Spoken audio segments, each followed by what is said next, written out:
Hi, I'm Roxanne Richardson, and this is the Casual Friday podcast. In this week's podcast, I have an almost finished sweater, and I will tell you about the modifications I made and why I made them, as well as how I made them. I also have a spinning update that I'd like to share with you. So let's get started. It's looking a little crooked. I think that's just the mannequin. It's crooked. It's a little crooked. The sweater's not crooked. So I finished all the knitting on the Oakledge cardigan. I started this, I think it was just exactly a month ago, I started this cardigan. I finished all the knitting yesterday, woven the ends, washed and blocked it. The only thing left to do is the buttons. I do have buttons for this, but I also want to stabilize the button bands as well. And it's not because the buttons are heavy, they're plastic, they're very lightweight. So I'm not trying to avoid vertical stretch from the buttons. I'm trying to avoid horizontal stretch because these bands are made from Knit One Purl One ribbing that was knit in this direction. So it's relaxed right now, but as soon as there's any pull on it, you're going to get horizontal stretch. And if you get that in multiple places, where the buttons are, and you're stretching or something when you're wearing it, it's going to get all scalloped at the edge. So I just want to prevent that. So I didn't have any ribbon on hand that was the right color. I could have used black. It would have been fine. I've done it before with other sweaters. I rarely unbutton my cardigans, so having anybody see it as a flapping open, that's just not going to happen. But I did look for some ribbon, and I found some. There's an Etsy seller I found that sells ribbon, and they had teal. And it's always hard to match things. I was thinking of this as teal. It's on the bluer side of teal. Teal is exactly half blue, half green, and this is a little bit bluer than that. Your monitor might show it as even more blue than it is. So I got some teal ribbon, and it's actually closer in color to the sweater than I'm wearing right now. It's on the greener side, but I think it actually is a true teal. But I think that'll work fine on the backs of it. Again, nobody's going to see it. I'm doing something a little different than what I've done on the past couple of sweaters where I've stabilized the button band. Past couple of sweaters, I've used a wider ribbon for the backs of the button band, and then I've used two thinner ribbons on either side of the buttonholes to stabilize it that way, so I wouldn't have to actually put buttonholes into the ribbon but still get that stabilization. In this case, this isn't very wide, and I ordered this one spool of ribbon, so I am going to put machine sewn buttonholes into this particular ribbon. There's always a million ways you could do things in knitting, or in anything really. I like to try different things, and sometimes I'll settle on something that I like, and then it's just not going to work for a particular project, and that's the case for this. I made a few changes to the pattern. The pattern's very well written. I made a few changes just because these were things that I wanted to be different. One was I changed the number of buttons. Originally there were 5 buttons, and the first button was quite a ways up from the bottom edge, and I wanted mine closer, the first one to be closer to the bottom edge.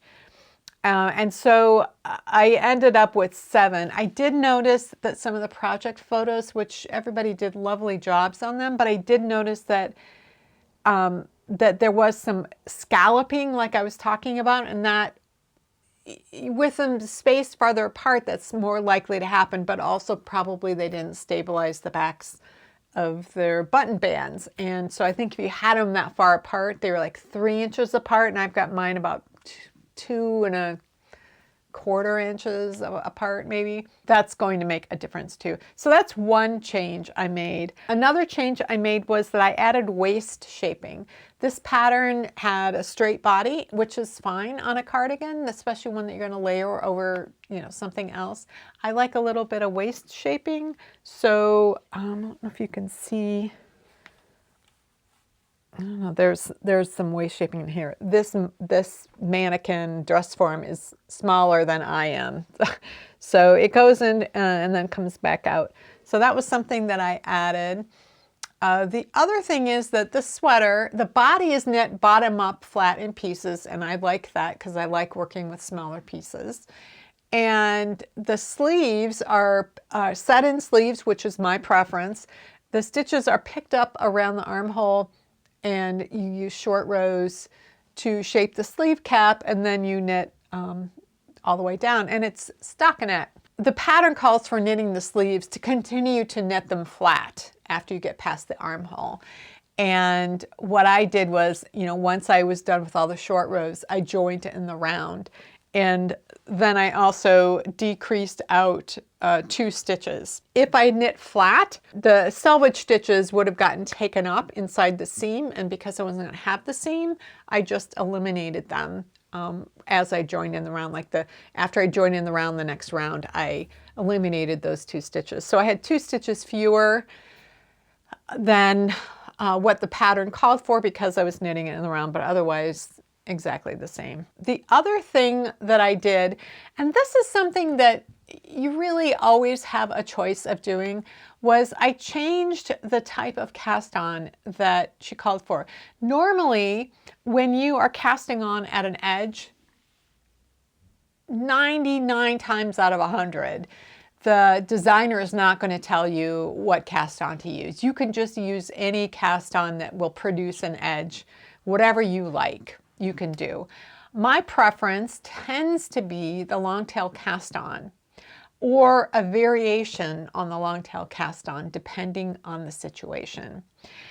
This particular pattern calls for a cable cast on, and I thought interesting that she's specifying that. A lot of people love the cable cast on, and that's their default cast on. They choose it, and it's very nice. There's nothing wrong with it. It's just not my preference.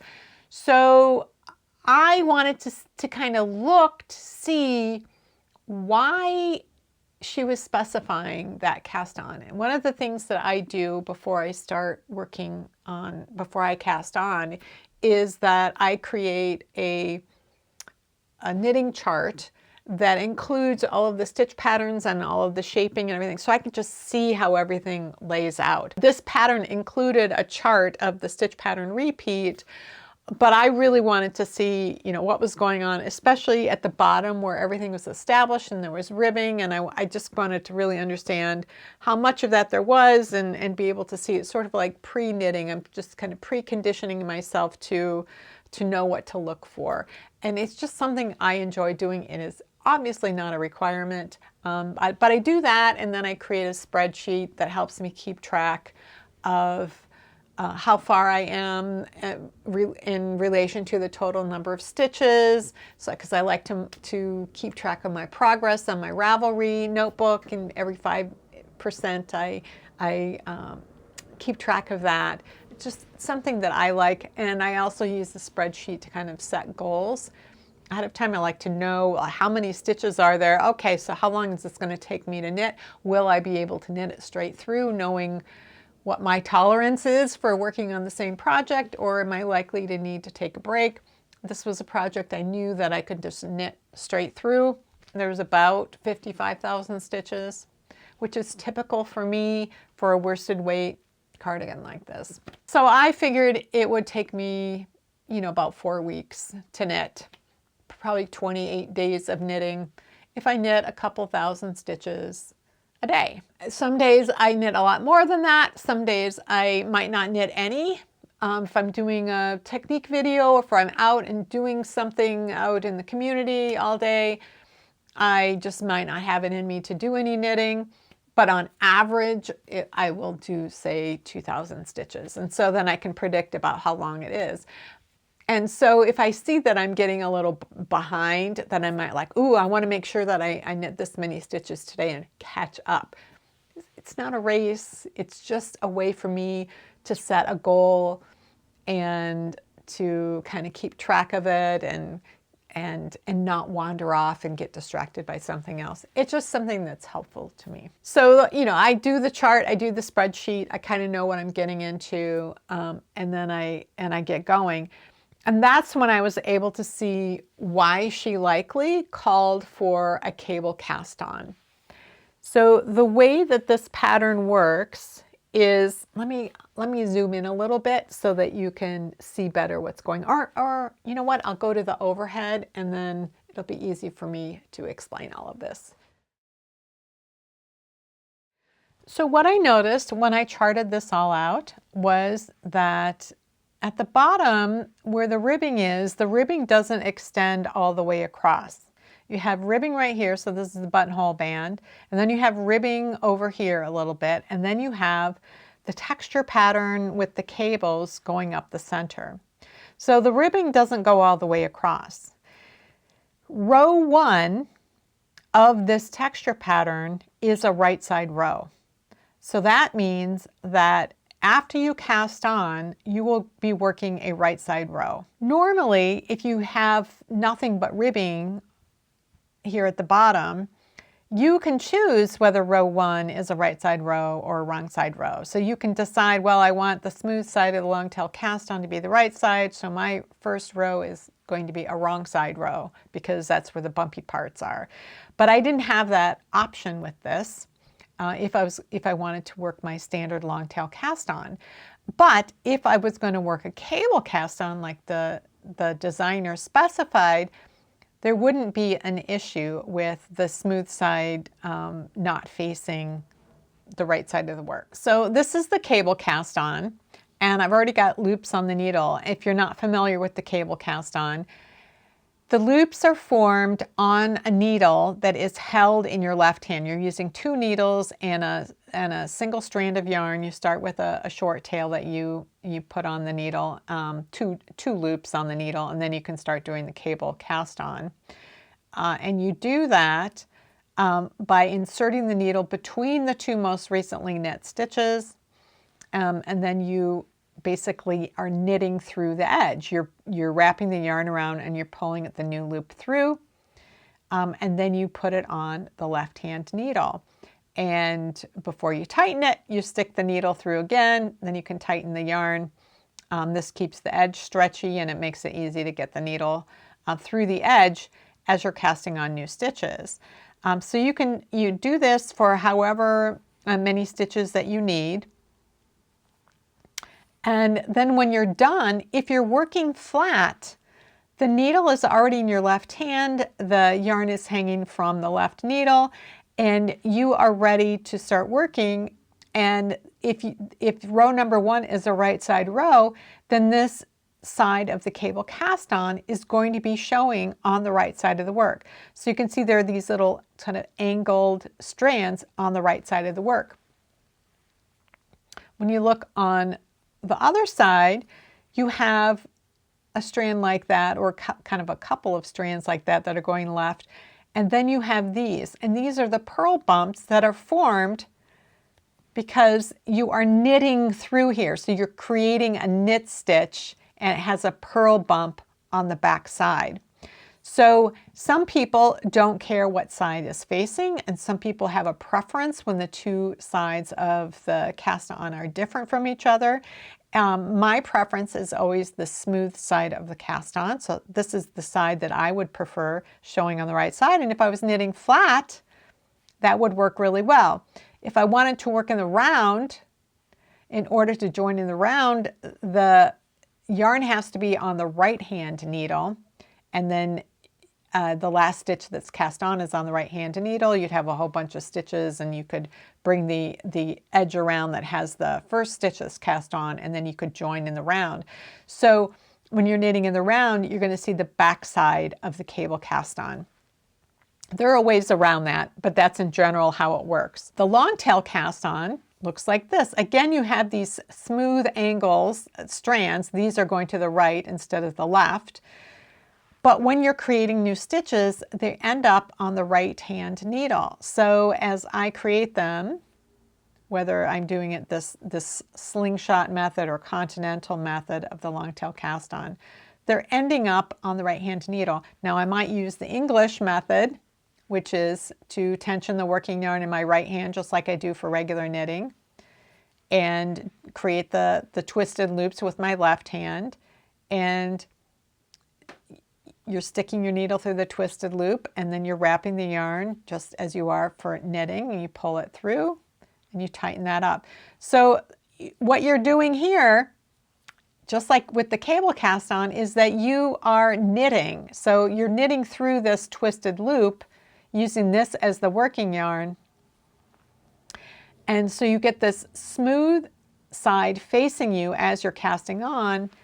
And then on the back side, you have the bumpy side because you have all those purl bumps that came from knitting through those twisted loops.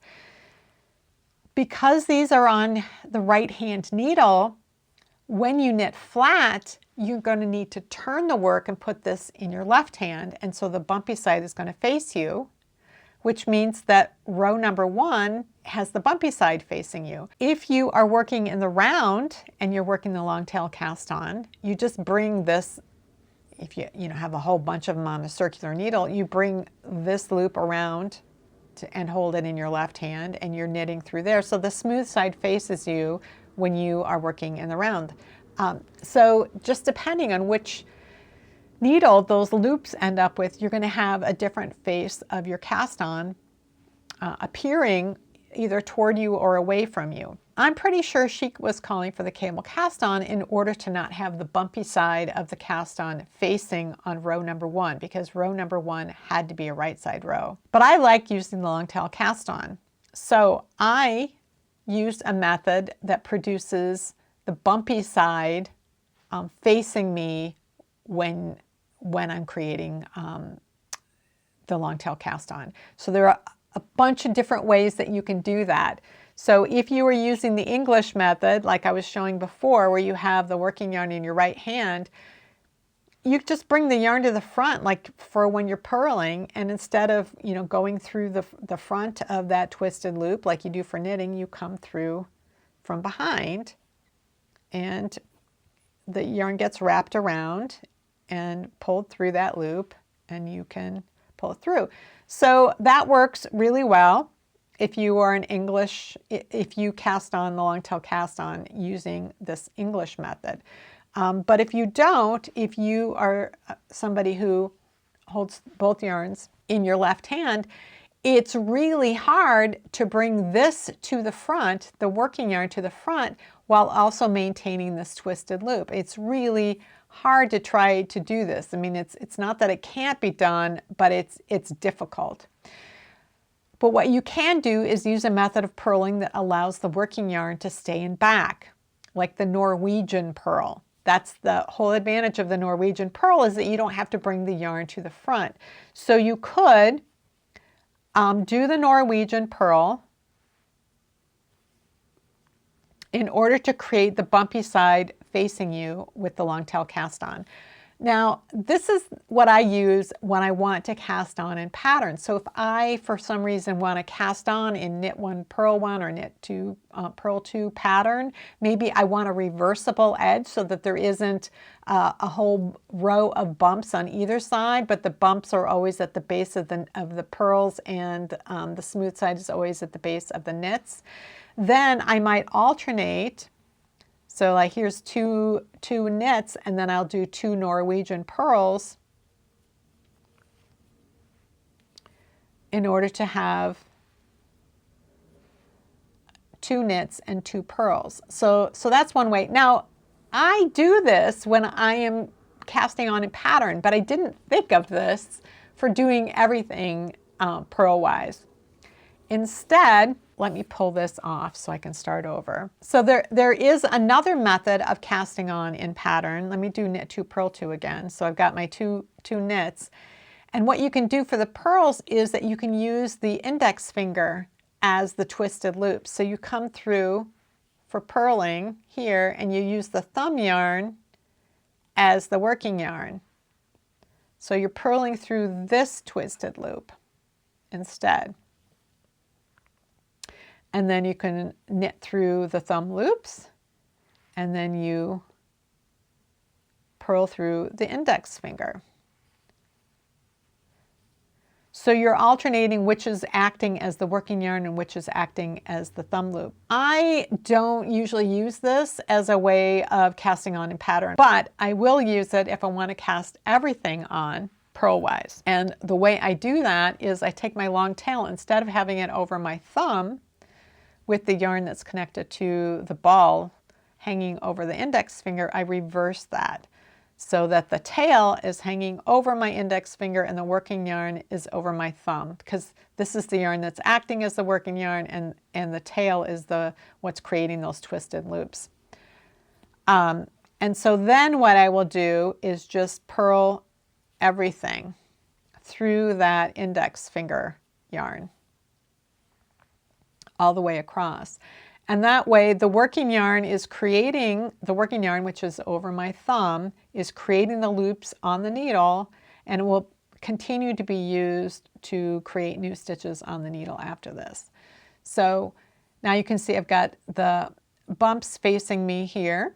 And so then when I need to start row number 1, I can turn this way and I have the smooth side facing me. And notice these are going to the left, like the cable cast on, because this is mirroring. So this is just, these twisted loops are twisting to the left instead of to the right. So this is the way that I cast on for the Oakledge sweater. There is one other way of casting on so that the purl stitches are facing you. And this is the one I'm really awkward with. And that's switching which hand is holding the needle and which hand is holding the yarn. So again, you'd have the tail over your thumb, create your first stitch, and then you come through here, you grab the yarn,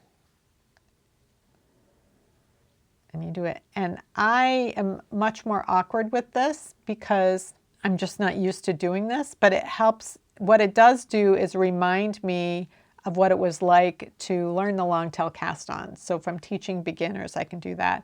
And what you'll see is the smooth side is facing me, just like with the other method, except everything is appearing on the left-hand needle. So when I want to do row number 1, I just keep this in my left hand and the smooth side is facing me. And again, you're going to see that these are going to angle to the left because it's a mirror of the standard long tail cast on, but it pretty closely resembles the cable cast on because that angle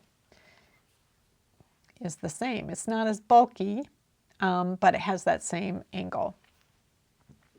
Now there's nothing wrong with the purl side facing. Sometimes some people just prefer that, but sometimes it can be used when you're combining knitting in the round with knitting flat. So let's look at my Danish night sweater that's in timeout because of the color issues that I will solve in February.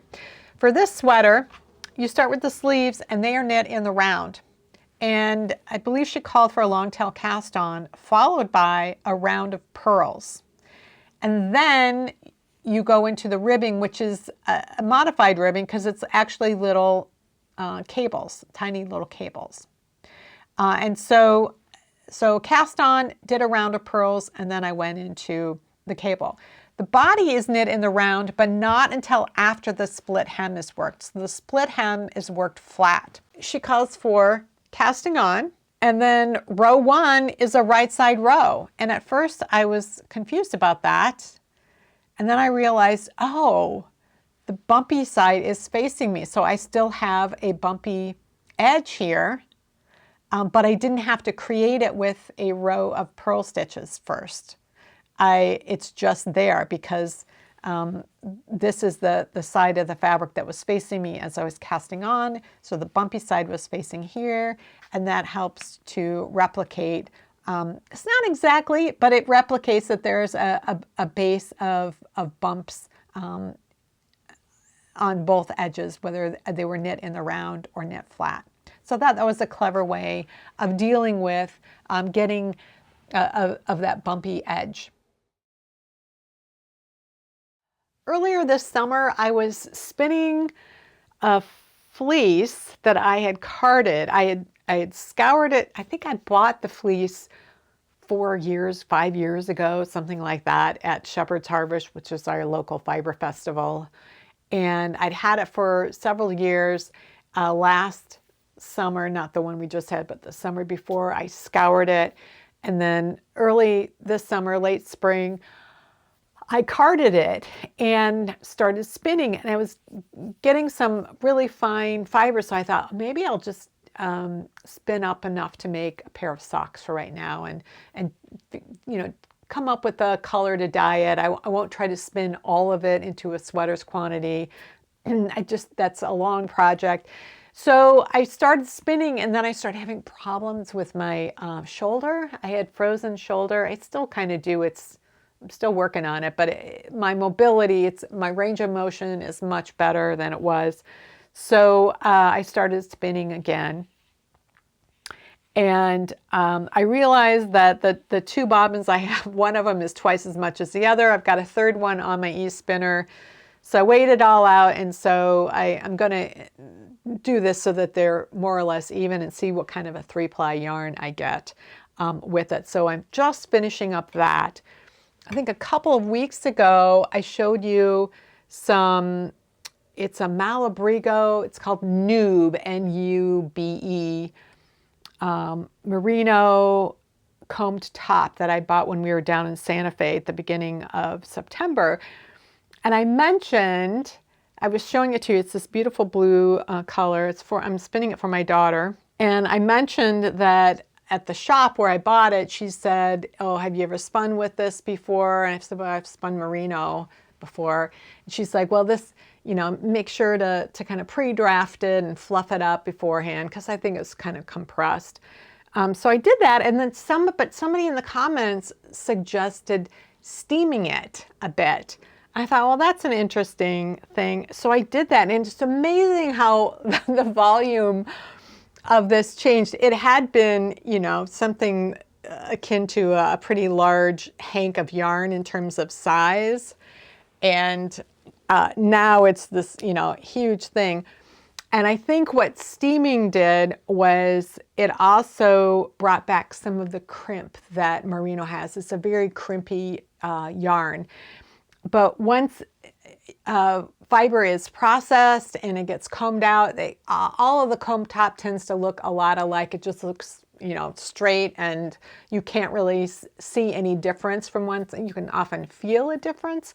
But this really fluffed it up, and it kind of loosened up the fibers. So as soon as I'm done with this BFL, I'll be getting to this. But I just thought that was really an interesting tip. I'd be curious if anybody else has tried that before.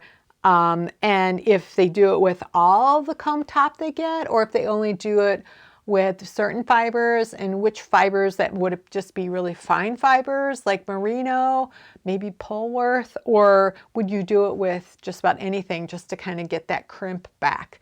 And what difference does that make in the experience of spinning? Even if the fiber wasn't compressed, but it was just really straight, what would be the difference? That'd be an interesting experiment to try, I think, at some point in the future. But I'm looking forward to this. And it's 4 ounces, 113 grams is what's in here. So not too daunting a spinning project, and it should make a yarn that she can make some kind of an accessory with. So I'm looking forward to that coming up next.